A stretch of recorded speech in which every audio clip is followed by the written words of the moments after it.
નમસ્કાર મિત્રો, સ્વાગત છે બધા મિત્રોનું અમારી યુટ્યુબ ચેનલમાં। તો મિત્રો, જાણીતા વેધર એનાલિસ્ટ અશોકભાઈ પટેલ દ્વારા તારીખ 18થી 25 એપ્રિલ સુધીની આગાહી કરવામાં આવી છે। તો માવઠા બાબતની માહિતી પણ જણાવી છે।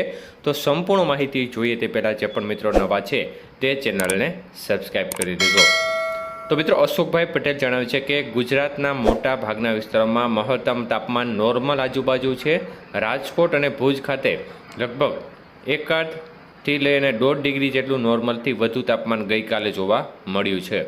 ત્યારે અશોકભાઈ પટેલ સૌરાષ્ટ્ર, ગુજરાત અને કચ્છ માટે 18થી 25 એપ્રિલ સુધીની આગાહી કરતા જણાવે છે કે પવન છે તે મુખ્યત્વે પશ્ચિમી દિશાના રહેશે।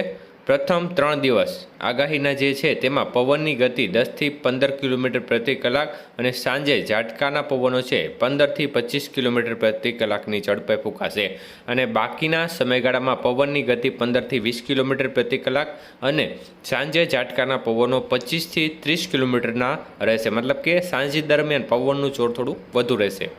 તો મોટા ભાગના દિવસોમાં આકાશ છે તે સ્વચ્છ રહેશે અને 12 દિવસ કેટલાક વિસ્તારોમાં આંશિક વાદળછાયું વાતાવરણ જોવા મળી શકે છે, જેમાં ગુજરાતના પાડોશી રાજ્ય એવા મહારાષ્ટ્ર તેમજ મધ્યપ્રદેશમાં માવઠાની નોંધપાત્ર શક્યતા છે અને તેને લાગુ ગુજરાત રાજ્યના ભાગો અને તેને લાગુ ભાગોમાં તારીખ 19, 20 અને 21 એપ્રિલ દરમિયાન 1-2 દિવસ આઇસોલેટેડ વિસ્તારમાં હળવા માવઠાની સંભાવના છે।